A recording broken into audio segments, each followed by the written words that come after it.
I'm really happy that you're here. Today we have a special guest on the Dayna show, Rivka Klein-de Graaf. Right? Almost. Almost? Rivka Klein-de Graaf. De Graaf. Yeah. And you and I have known each other for at least 25 years. Yeah.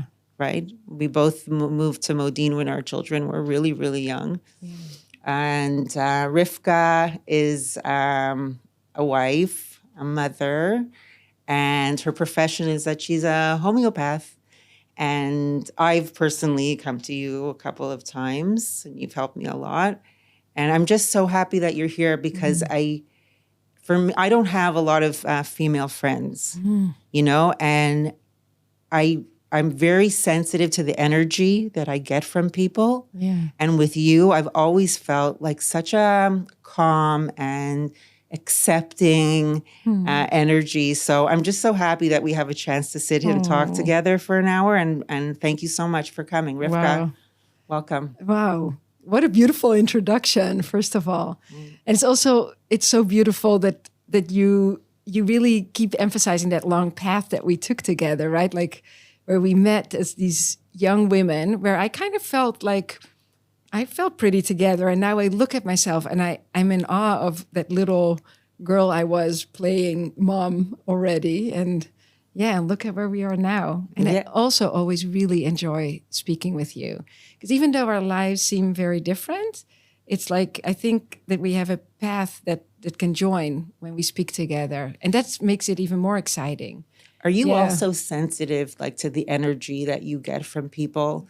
Like, I don't know if it's like a first impression thing or it's just like a vibe, but I'm very, like, when I meet somebody, I don't know why my brain does this automatic, like, I don't know, maybe put them in a category or just I understand them very quickly. And there'll be people who low balito, like they're not a good chemistry with me. And then there are people that are. Do you also feel that way? I think like because of my job, it is different for me. First of all, that's what humans do, right? Like through our eyes, the first thing that happens is that we get a message to our amygdala, is this safe, is this not safe? It goes down to our gut says engage, don't engage. I mean, that is a human thing that happens.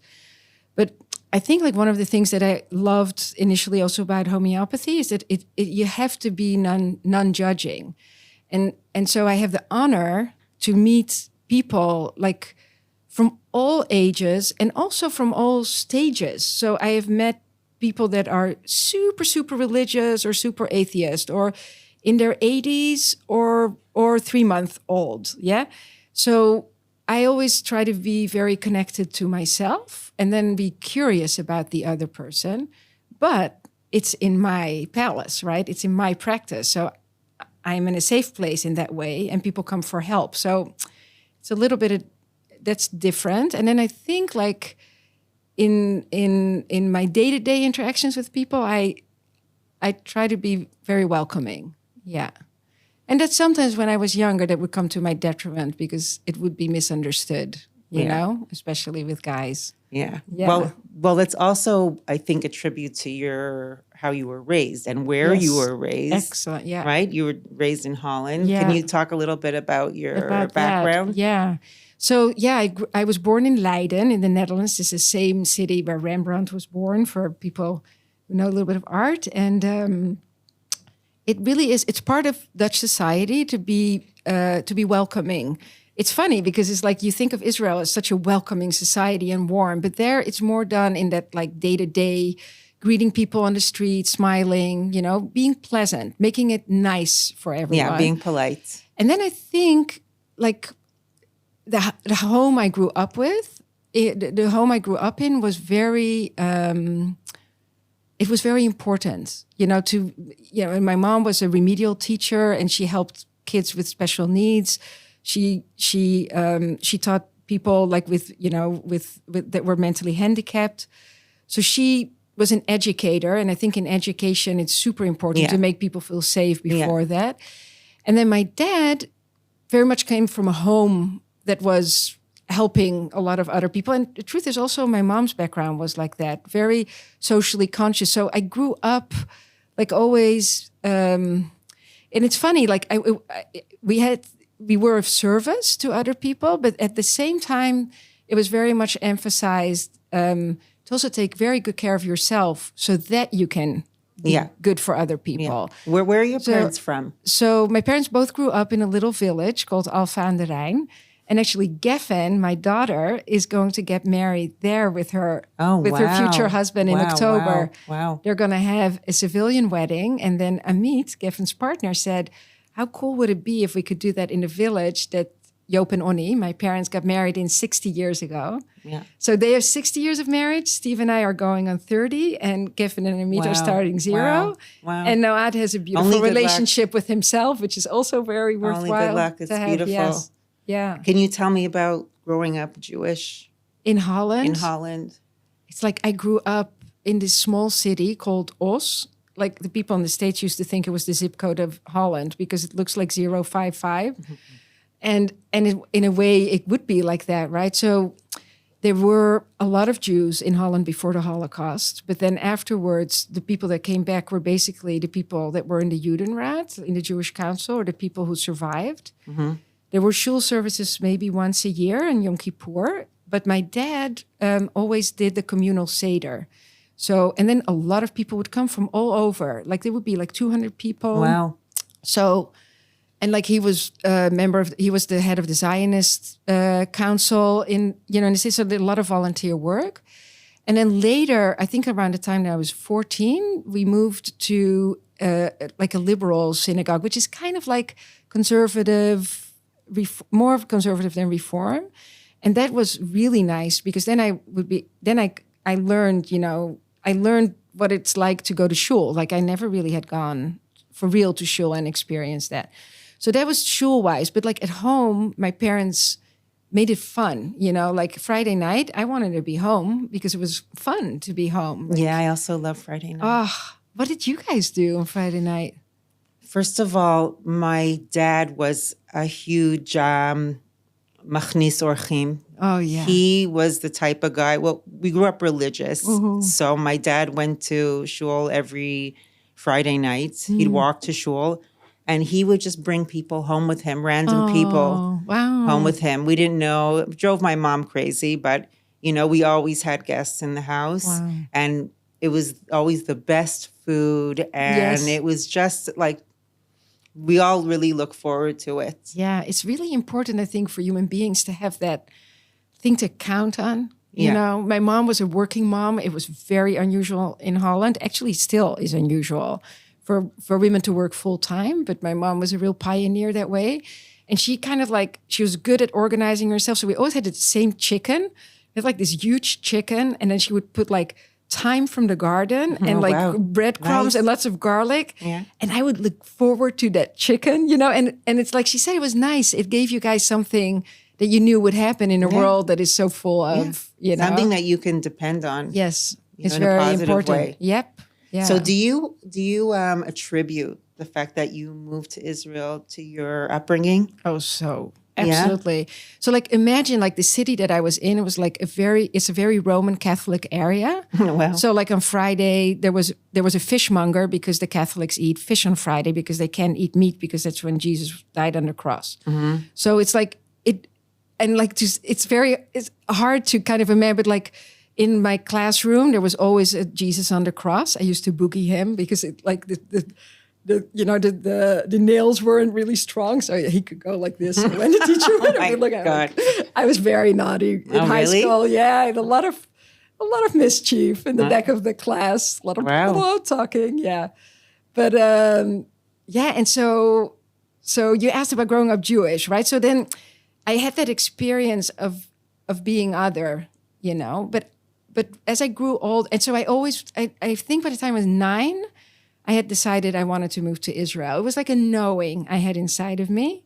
I've had that feeling, that feeling in your body where you have a knowing. Maybe you had this with the podcast that this is what needs to happen. This is what needs to be done. And so I knew from a young age that I wanted to come. But then I did understand when I grew older that that feeling of being other, it had nothing to do with being Jewish or not being Jewish. It has to do with being human. And we all feel lonely together, and we all do it in our own way. And I had that excuse of being the only Jewish girl in a high school of 2,000 people, once my brother left. Wow, but that must have been really challenging. The two of us. I navigated it, but it makes you feel different. Yeah.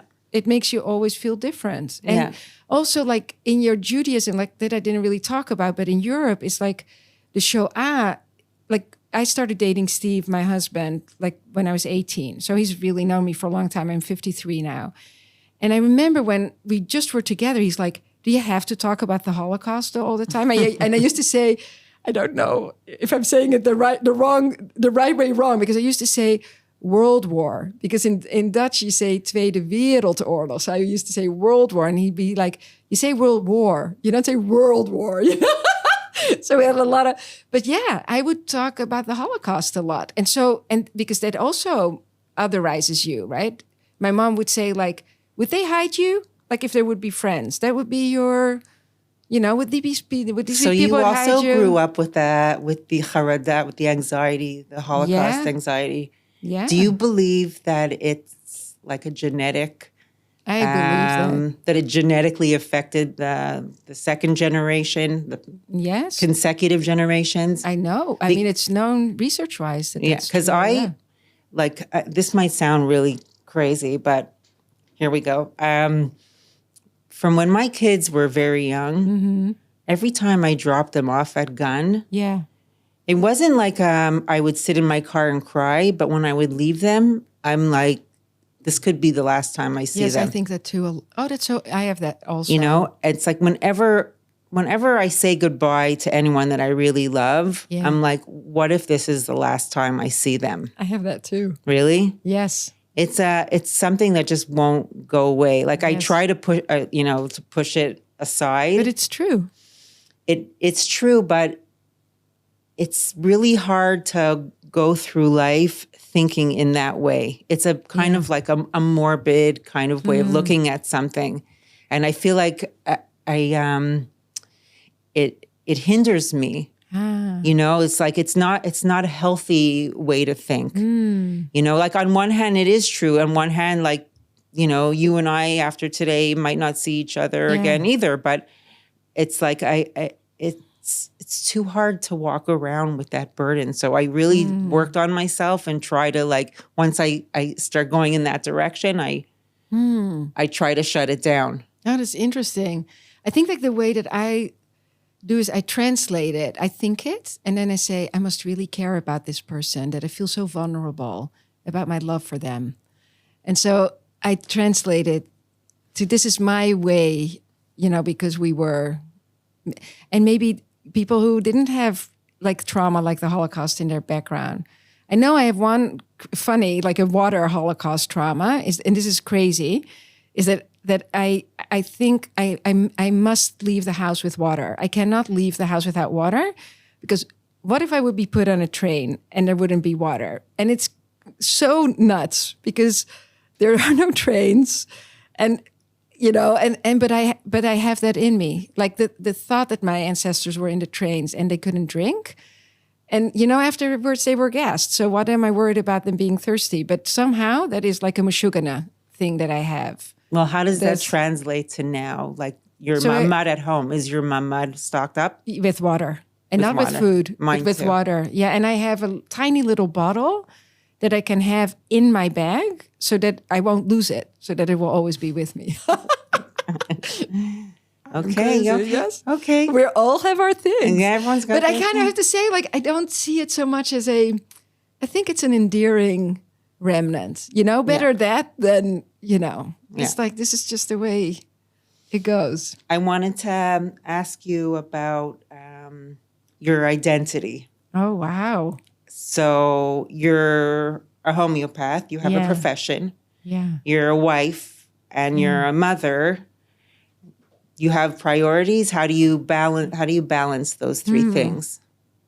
Well, I think I would first now. That is also like we started out right talking about then and now, and like, so I feel like, so I'm 53 now, and I'm like in menopause. So I'm like in a whole new stage of my life. And I think it's wonderful. It's nice to be without oxytocin. Of course, I have it, but not. Oh my gosh, not in the abundance that I used to have it. So it helps me be, more connected to myself. And I think I first and foremost connect to myself as a human being. And I do not think I think of myself so much as a wife. Even you don't think of yourself as a wife? No, I don't think so. No? I don't think that would be like something that I would put on my resume. I think I would name it differently. I think I would say I'm in a very meaningful relationship with Steve, who's another human being. And we joke about that because I say to him, like, with the way I am now, I like guys very much, but I could imagine that if I would be who I am now, but younger, it wouldn't matter to me so much whether a man or a woman. I would want to have a meaningful relationship with another human being, Yeah. So my identity, I think, is first and foremost human. And then when it comes to homeopathy, it has always been so wobbly for me. It's actually, thank you for that question. Because I'm struggling with it now. Because so I started out as a homeopath, but I come from this family. Like the reason that we live in that town, the 055 or Os, is because there was a huge pharmacological company there. Pharmaceutical company. That was the word I was looking for. And my dad worked there, and that's why we moved. And then my mom got a job there, and that's where I grew up. So it was quite a thing, for me to do homeopathy. But I was so interested in this non-judging aspect and this deep listening to other human beings. But then I always felt a little bit like, okay, homeopathy is kind of weird and it's very woo-woo and it's maybe not scientific, even though now I see that quite differently. Now I look at homeopathy as having given me a training to think in a very deep way and being able to see a lot of details and being able to unite them in one common denominator. Yeah. But I don't feel comfortable saying anymore I'm a homeopath. Why? Because I'm much more than that. Yeah, it's like I feel like I'm a person who helps people be friends with themselves and with their bodies. But when somebody asks you, what do you do?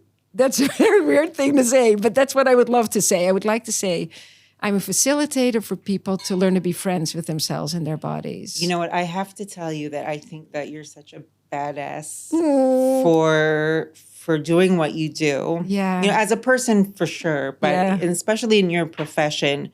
Yeah. And not only because of the actual tea pool that you give, but the fact that you're able to through this period of time when it must be difficult for you personally as well to have the capability to heal other people, I think is such an amazing strength.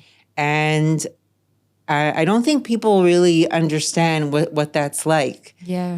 I don't know for you if it's for you more of an effort or it's something that's natural, but I think that the people that are healing people, especially during this time, are really superhuman. They're really, really special, like concrete people who just have it in their bones to help people. And I think it's really, really important. Yeah. Mm-hmm. It's really important. I would never say I heal people. I would never. Yeah, but you're part of the process. Yes. I don't think it's like, you're healed and, I would say I help people on their path to health. I do think it's important to say that because I could never do that for anybody, but I could be their witness. Yeah, and you have that too with the ambulance. I mean, it's like, I feel that way. Like I remember October 7th, like, woo, our world, crazy. And I've had other October 7ths in my life, as all human beings, have hard things happen to them. And I know that my first to go to is then to say, I need to now take exquisite care of myself. And then I need to be whole and I need to be calm and inside of me and in the here and now. And then, yes, it is to also take care of others. But there, Dafka, I feel like now that I'm 53, I used to be so in service. And I would take care of myself, but it would be for the sole purpose of And I would take a lot of pleasure in being there for myself. It's enjoyable. So is that what you're promoting in your clinic, is that people should like self-care first?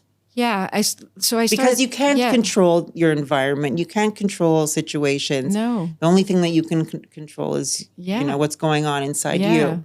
So I told you, right? So I have my partner, Dorit Shoshani. So she and I have developed, like, if you talk badass, that's badass. Like a method called the GPS Within.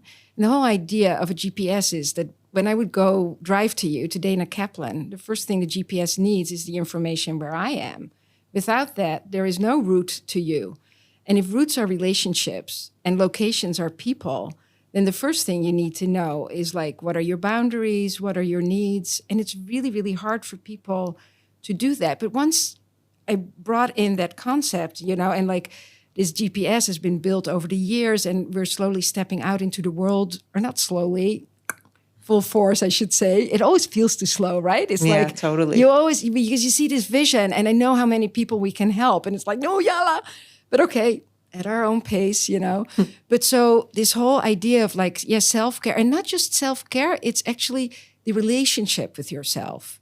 It's to withstand the fact that you're having sensations and that you have things happening in your body and not trying to make them go away, but to be there and to notice and then to see what is happening and then to recognize when you cannot stand it, because it happens to me all the time, right? The way that I kind of explain in my practice is that we have an adult brain and we have a child brain, and there are fancy words for that, like your limbic brain, but I won't go there. So an adult brain and a child brain.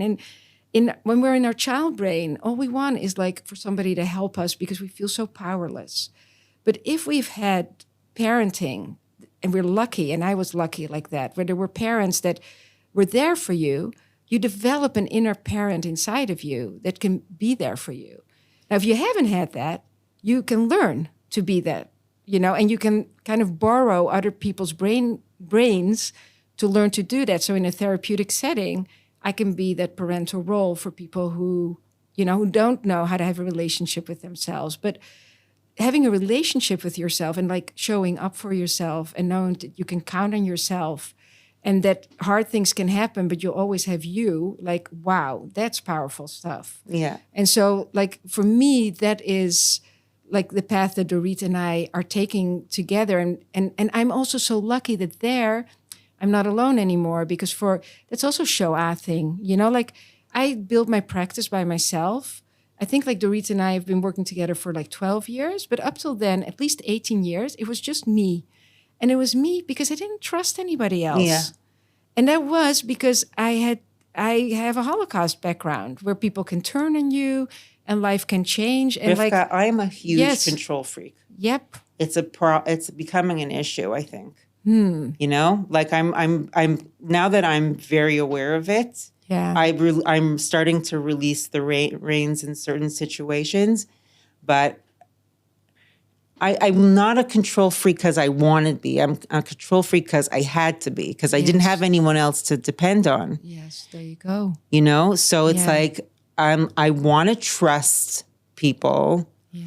I also want to trust myself. You first have to trust right? you. Yes. So that's what I'm working on right now, and I'm very careful about checking. Yes. What feels good for me, what doesn't feel good for me.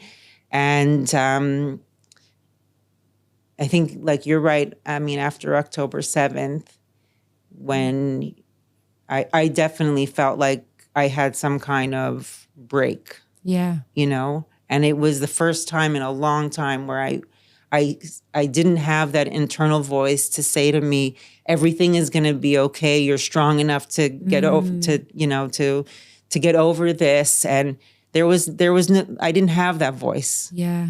I felt totally powerless and out of control, which is really difficult for someone who's a control freak.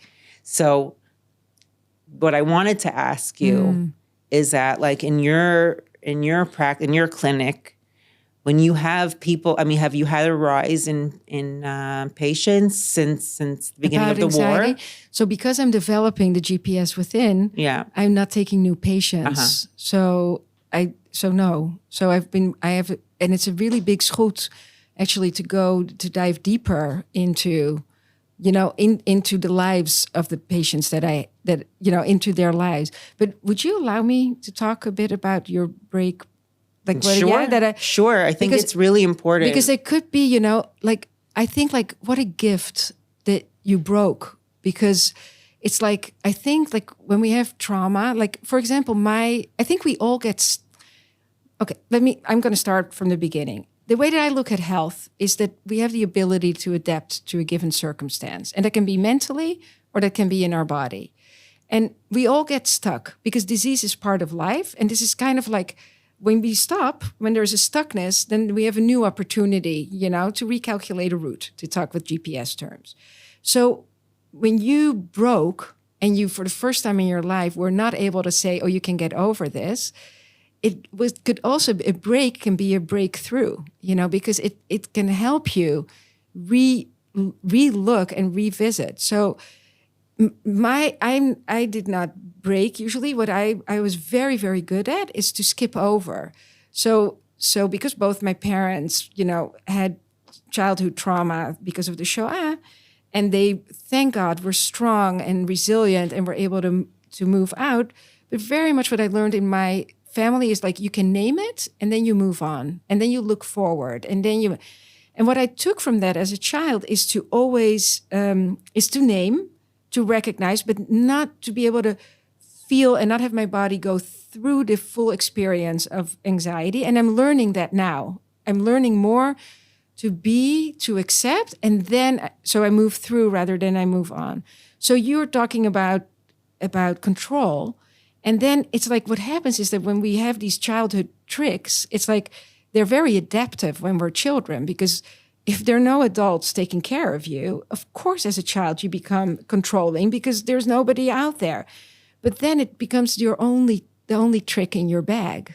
And then it becomes the only thing you can do instead of it becoming a strategy. Like for me, my only strategy was to skip over my feelings. It's like funny because I'm kind of, I don't think a lot of people know that I'm a newcomer to emotions. I speak emotions, but that's here. That's not feeling it. Yeah. So when it comes to the feeling part, I'm a newcomer in this life. And so this is what I'm learning now. And so I think a break can be a breakthrough where, I started having all these things in my body that were hurting like hell. And it's like, I needed to learn how to feel, So do you think, Rivka, I'm sorry for interrupting you, but I'm going to forget if I don't ask you. My process when something happens, something significant, is that it takes me a while to digest it. Mm-hmm. I analyze it, I break it down into little pieces, and that's how I eventually deal with it. Yeah. With the situation in Israel, I can't break it down. No. I can't digest it. It doesn't make any sense to me. No. And therefore I can't figure out how to deal with it. Yeah, because yeah. Should you want me to share how I look at that part? Sure. Yeah. Of course. So I kind of, the way that I look at it is that there's nothing to deal with because it is totally and utterly out of our control. And what happens to us is like an almost inhuman exercise in mindfulness. And it's like there's a very complex world, and there are more and more. Here I kind of I'm speaking for Steve. Steve is he has a PhD in ethnopolitical conflict, and so we do a lot of talking together. A lot of what I do in micro, he looks at in macro. Yeah. Mm-hmm. So I borrow a little bit of his terminology, but it's a very complex situation where there's a lot of things happening. We don't know who's going to react against whom. And so really, there's nothing to understand except for taking good care of ourselves. Now, in our GPS, we have something called the 4 tires, which I think is a gift I would love to give to anybody who's listening. Take notes. It's an amazing tool. It's just like a car needs air in the tires, but not too much and not too little in order to be able to drive. So in these times of like panic that we are in, there are like 4 tires that we can fill. One is our sleep and wake tire. So we sleep enough, but we're also are awake enough. One is our movement tire. We move enough, we exercise enough, but we also rest enough. One is our nourishment tire. We eat enough, but we also fast enough. And the other one is our structure tire. So we have structure, but we're also flexible.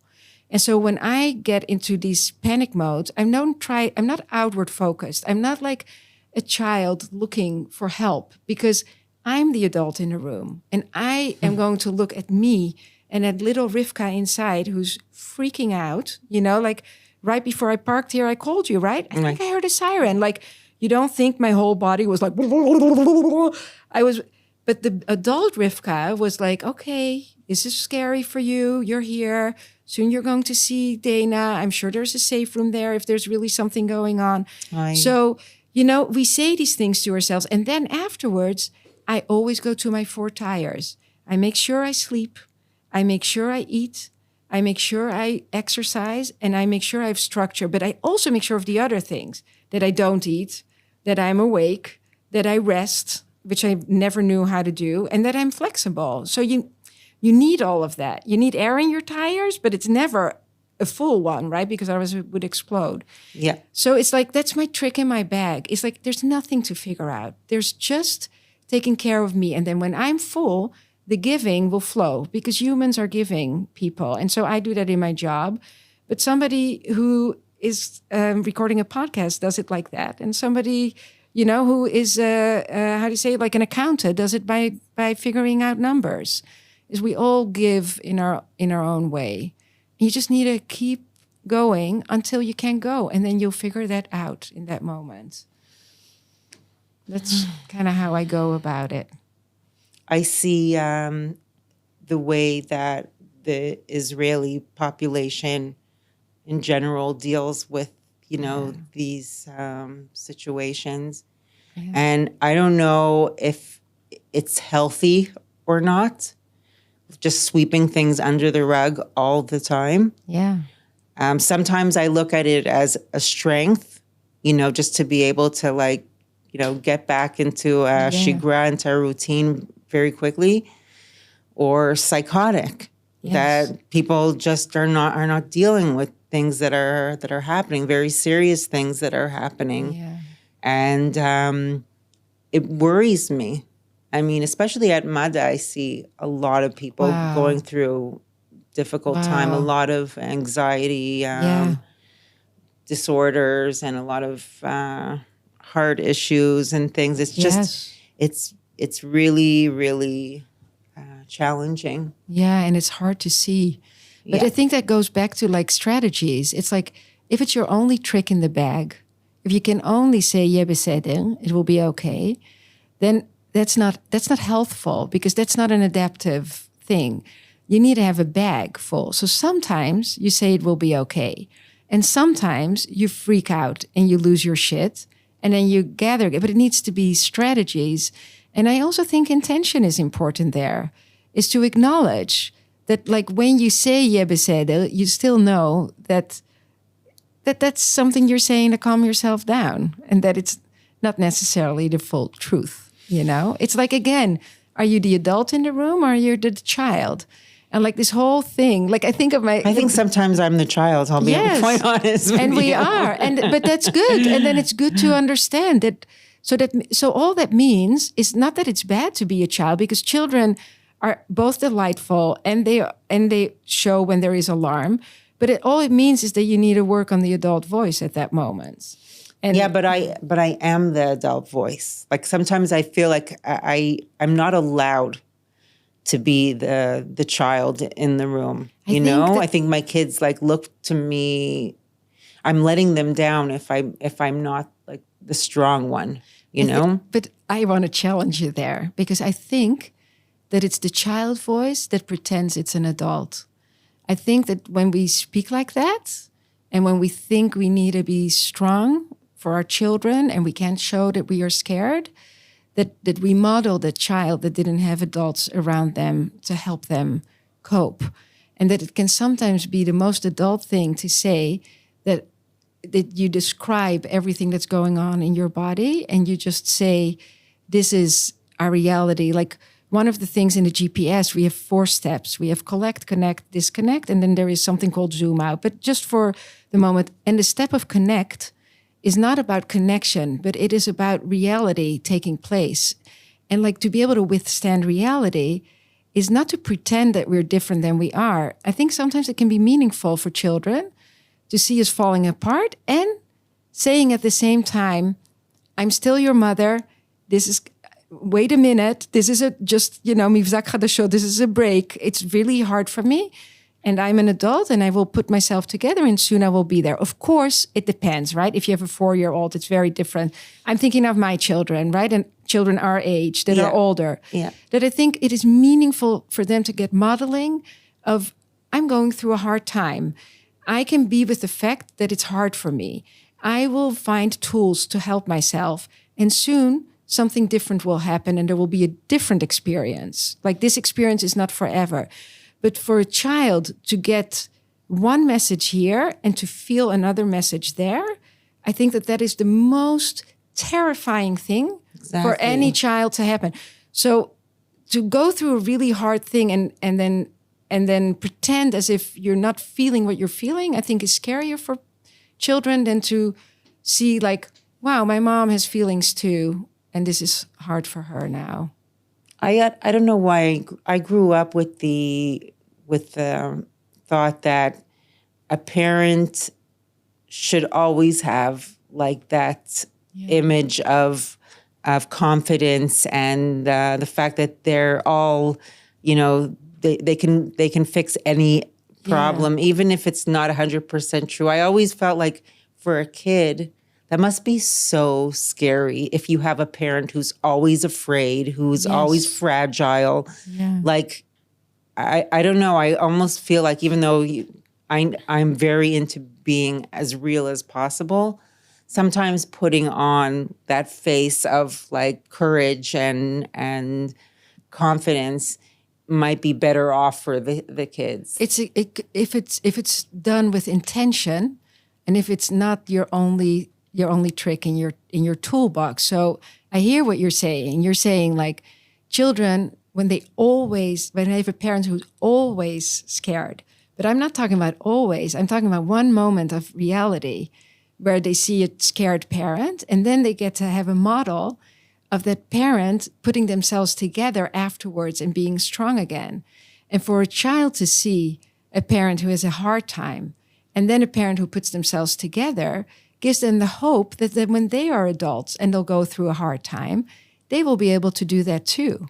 And so it's sometimes it's very necessary. Like, for example, when your child is freaking out, it's not very handy to freak out together with them, to be reactive, yeah? And so, but it needs to be a strategy. You need to be mindful of when you do it. And so, no, I don't think that it's healthy. It's like, right, in sports, what indicates heart health? If there's high variability, if you can get huge like pulse and then it goes down quickly, right? It's like when you're adaptive. And so it's the same with moods and it's the same with fear. These are all emotions. It's like sometimes I say I'm the president of the Welcome All Emotions Club. It's like it's a wide range and they're just moments in time. They're pleasant, unpleasant, neutral, and they move. And nothing's forever. That's our child brain that thinks that things are forever and always. But were your kids in the army during this Find Me Louise? Yes, yeah. And were they at home or were they in a base? So Noad, my son, was also in the strip, and those were really, really, really hard days for me and Steve. Or maybe I should even say for Steve and me, because I had, like Steve and I had this like deal that he would be calm and then I could be not calm, and that went out of the window after October 7th.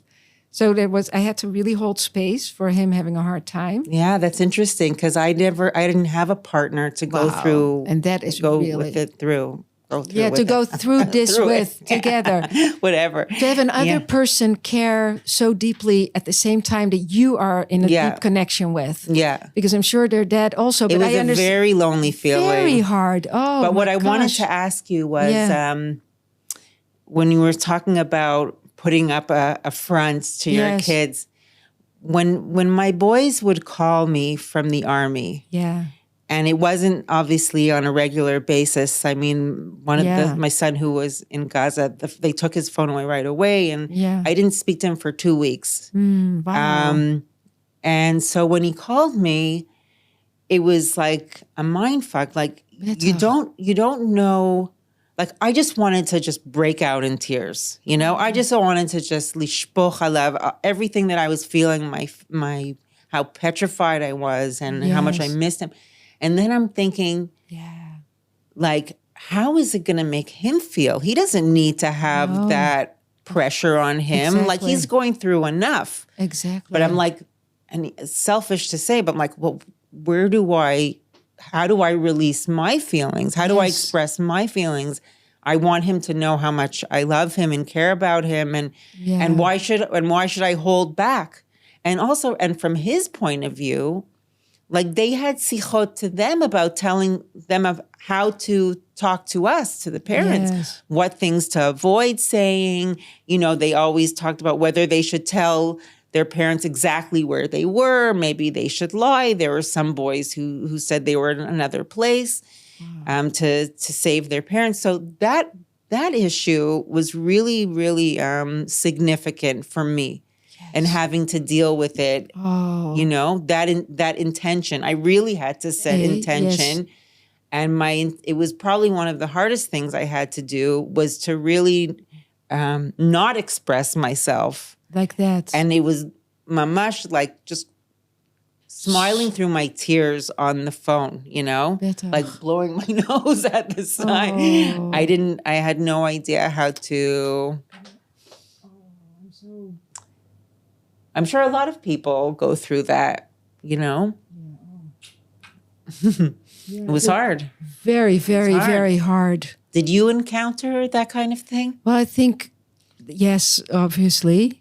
And also so it's really good that you bring this because it clarifies and it brings nuance to our conversation, you know, that there you had a job to do. You were there, you were solely the mother of your child, and the person who had more needs was absolutely your adult child, but your child at the moment.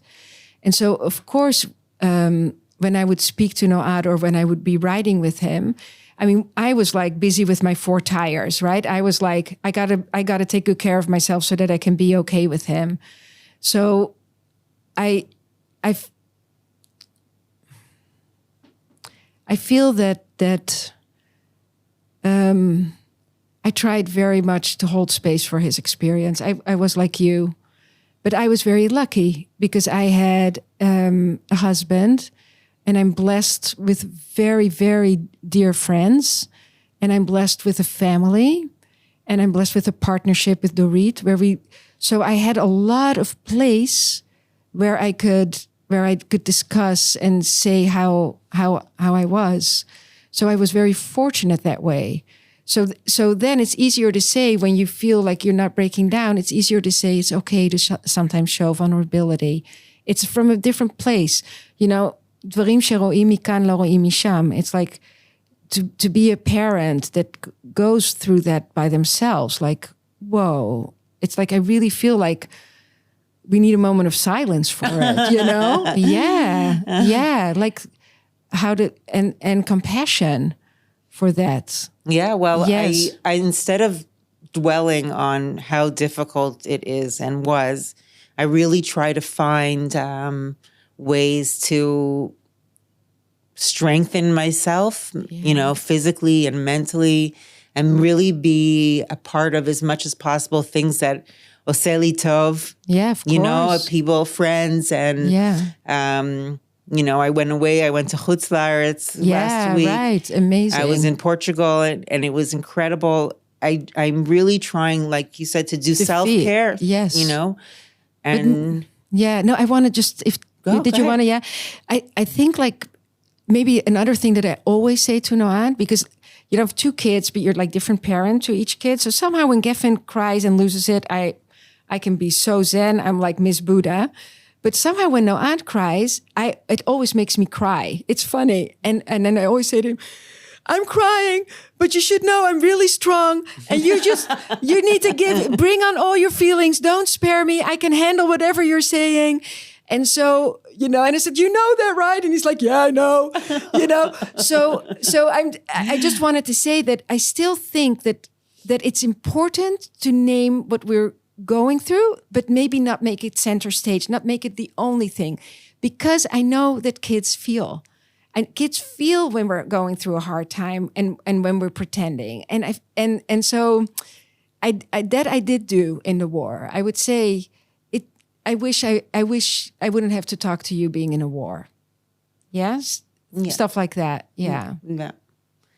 I wanted to touch upon something that I think is magnifique about you is that you're married. Oh, I love your smile. I was like, what you got to talk about? No, for me, it's like an enigma, marriage, knowing someone who's in a marriage or a partnership that they're really happy in.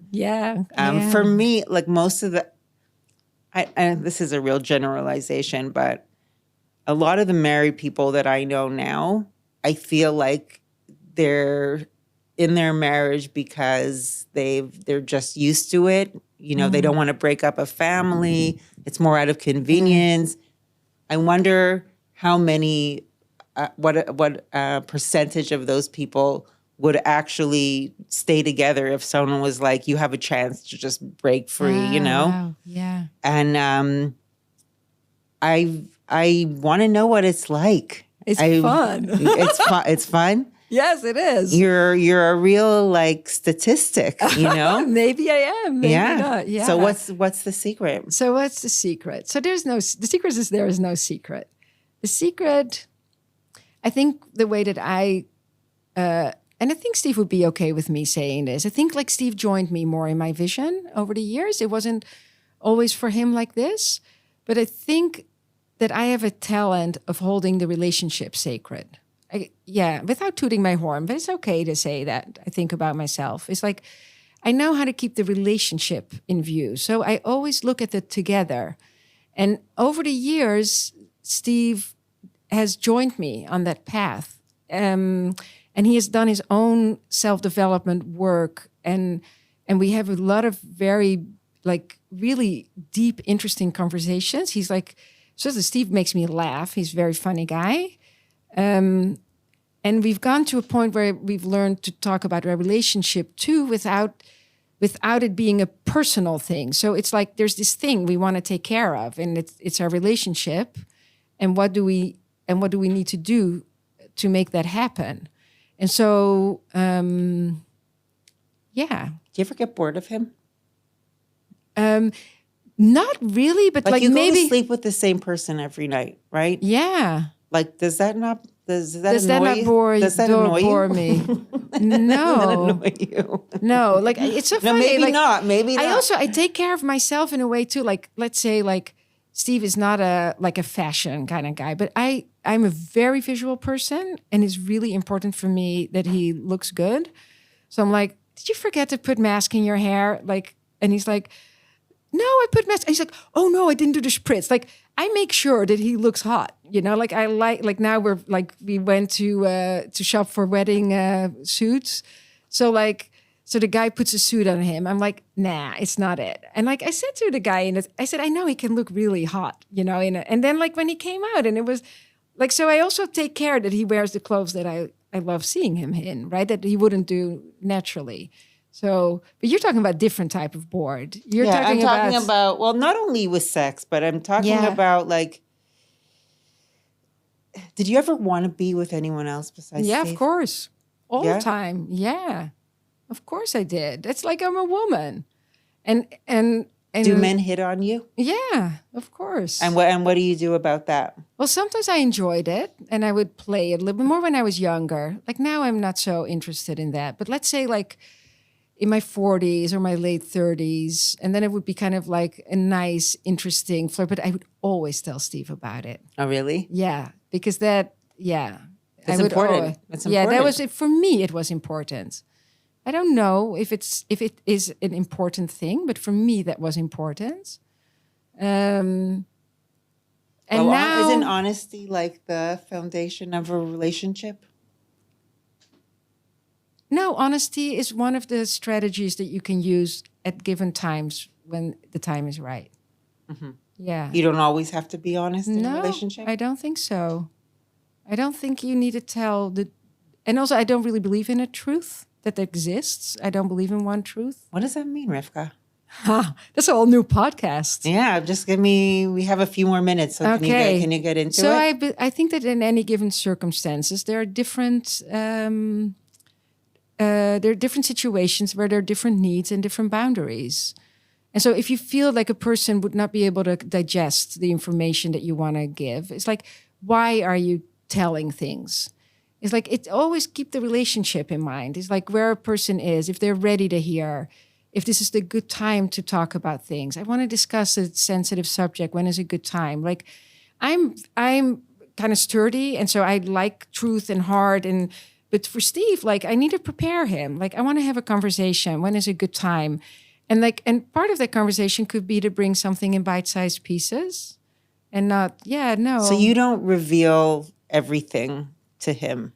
Well, if I would feel that I have a hard time not sharing some kind of information, I would first look at the relationship with myself.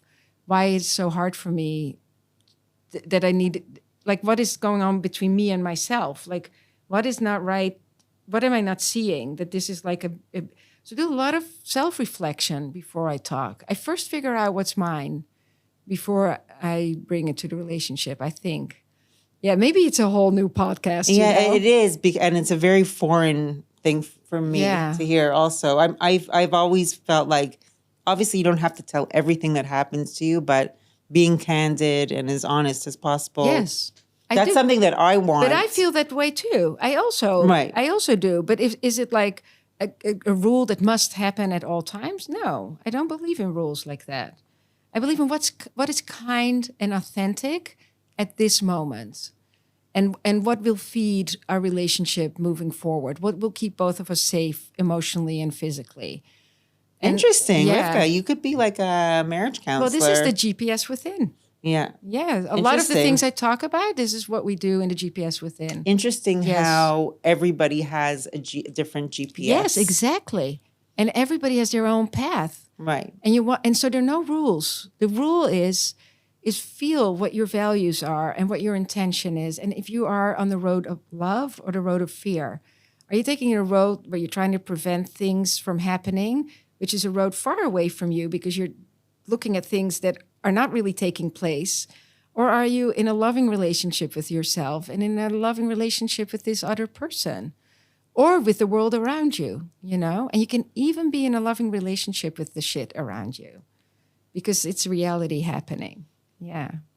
Yeah. You have to become familiar with what's going on around you.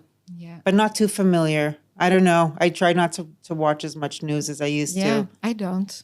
I read the paper, but I don't.